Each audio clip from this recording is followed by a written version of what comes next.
So we're going into week 4 of the football season here, 2022, and we're 3-0 right now. It's the first undefeated start to the season, first 3-0 start at least for Lakeway Christian Academy. We're in our kind of our 4th season. The first season was just kind of a JV type season, and then you had the COVID season, and then last year was a first full real season.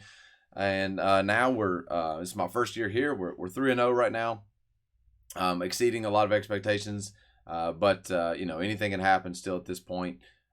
But the thing that's on my mind right now, just wanted to share was, at this point in the season, it's week 4. Really, we're starting to understand who we are on both sides of the ball. I think one of the main things that you're trying to do early in a football season is to discover your identity, to discover what it is exactly you can do. Now in the off season, we're all, really just projecting what we think we can do.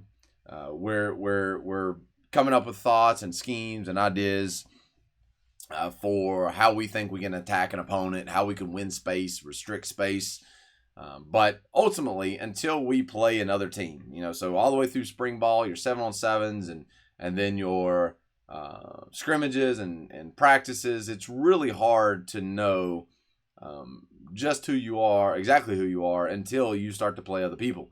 And so it's kind of a race as a football coach to discover who you are and to align your discoveries with the things you're building, with your scripts, your game plans, your plays, and then what you can execute based off your practices and the skills that your people have.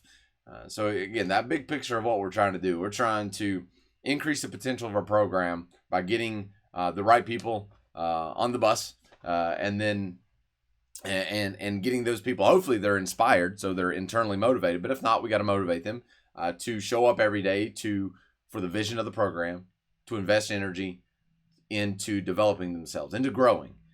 So we kind of say one of our main jobs as coaches is to inspire our people, and we hope they believe in what we're selling with the vision of the program.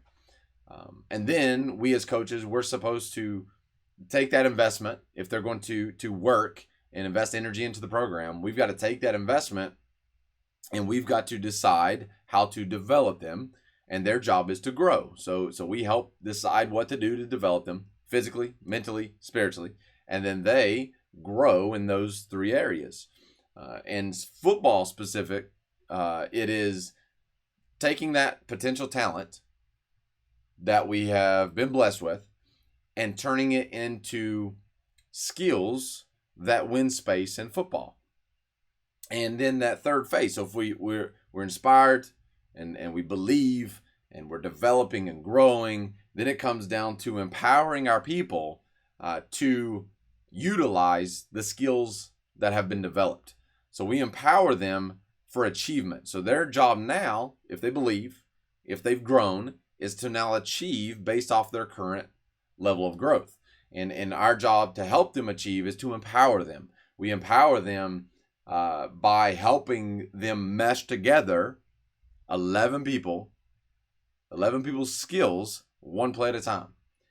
And so by week 4, you really hope to be narrowing in on exactly what that is that you can do to give your people the best chance at being successful on game day. And for us, it's just been a fun ride from day one, back in the spring of evaluating our people, understanding who our people are, what the skills they potentially could have, and then developing them in the off season and the summer, and now meshing all those together and tweaking that, using the design thinking process, using the OODA loop, going back through these feedback loops, these cycles, to determine and adjust to narrow in on exactly what it is that we can be better at than others, what we can execute to give us that advantage on game day. And by week 4 now, we hope that we're getting a little bit more focused and getting our energy all in alignment, and that's really on all phases.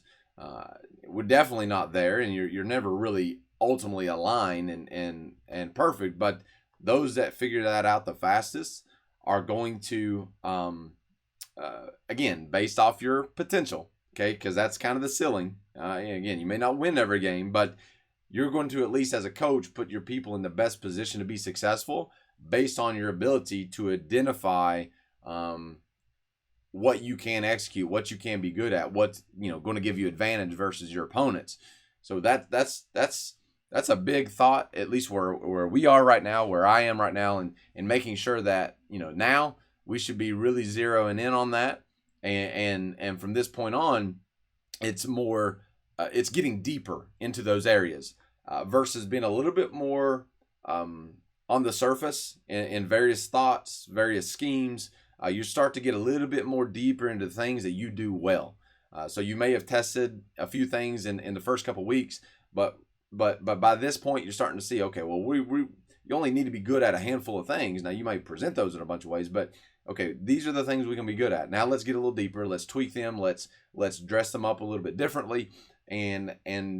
But yeah, you're still, an injury could change all that, right? A key player could go down, and then you're going back through this self-discovery as fast as you can to get the best strategies for your team. And it's just always, it's a constant cycle. That's every new thing that happens changes the equation a little bit, and then you've got to go back through these cycles, these loops, to discover yourself a little bit more. Now, a lot of people, they decided, they might have decided early in their career, or they decided back in the winter that this is what they were going to do this year, and they're going to keep doing it whether they win or not. One of the questions that I've always just thought about, or the way I've approached it, is what's going to give us the best chance to win a championship.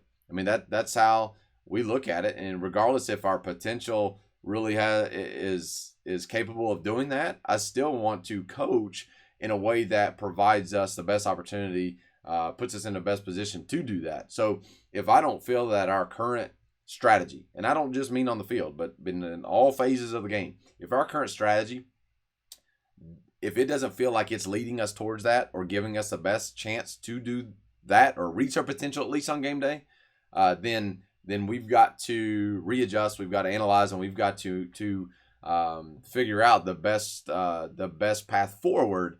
And it's just that constant desire to grow and get better, and to help our people be in the best position to be successful, that keeps myself motivated, and our coaches motivated to keep looking, to keep searching for what's going to help us have success during the season.